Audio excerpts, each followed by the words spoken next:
卡粉喽！长沙夜生活拍的是长沙普通的一家人的一个不普通的夜晚。我是生的你个畜生！你敢问到，我就是说操守。长沙的夜晚就是靠人生活出来的，真的比它的白天要漂亮。会在深夜的时候看到一些普通人在日常生活中奋斗，这个时候你就会很感动。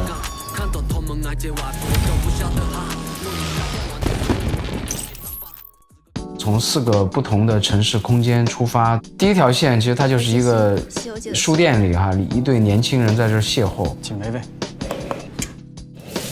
第2个空间呢就是大排档，老板娘呢决定今天要退休，年终1万粉结束。第3个空间就是脱口秀的这个俱乐部，丽姐的这个儿子叫何岸，去讲一场注定失败的脱口秀。第4个空间，长沙之眼摩天轮，一对异乡的小镇青年在这儿守护这个摩天轮。今天晚上他们决定自己上去，最后汇聚在一起，大家会发现啊，原来他们是一家人。我叫洪安，最专业脱口秀演员，1分钟不做笑点，全场3着爆梗，我可以播我嘞。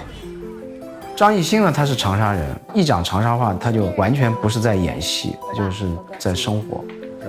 哦，原来这就是啊！第一次聊这个剧本的时候，他最喜欢的那个角色是那个廖凡演的流浪汉那个角色，我就故意装作没听见。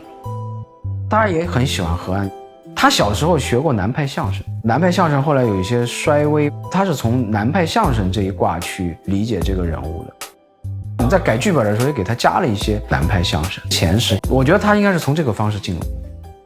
你看见我的牙，骑着单车，后背坐着一个烫头卷头发的阿姨，头前坐着一个烫头卷头发的细伢子。那一刻，父亲的形象在我的心中就很远地坍塌，他居然带着2个人一起违反交通规则。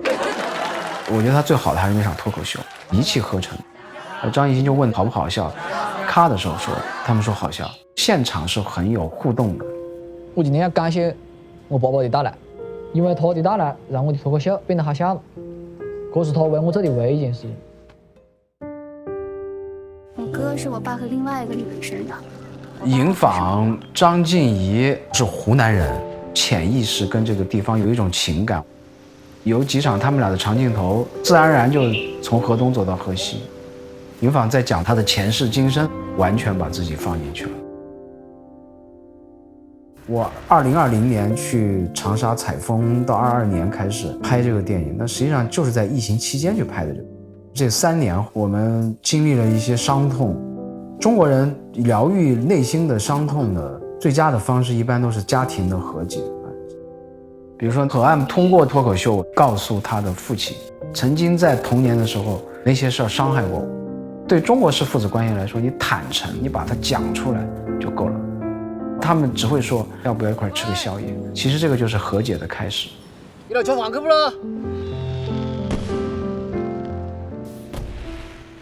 最大的动力还是来自于这个情感的动力嘛，因为我是湖南人嘛，有故乡的情感，长沙没有过的标志性的城市电影。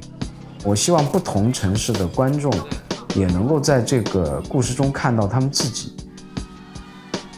长沙近几年的一个趋势就是外来的涌入的年轻人是很多的。90年代大街上全部是讲长沙话，外地人在那待着是有一点点困难的。但是现在呢，可以听到很多不同的语言，语言的多元代表这个城市的这个发展。你到长沙那个地你待久了，即便你不讲长沙话，你身上也有一种长沙的精神在，异乎寻常的热情、乐观都会感染你。在这部电影它不是为这个城市在树碑立传，不是说把长沙所有的元素、所有的好处要说透。可能长沙未来有20个不同的人去讲长沙的电影，我觉得它不是一个答案，而是一次互动，一次尝试。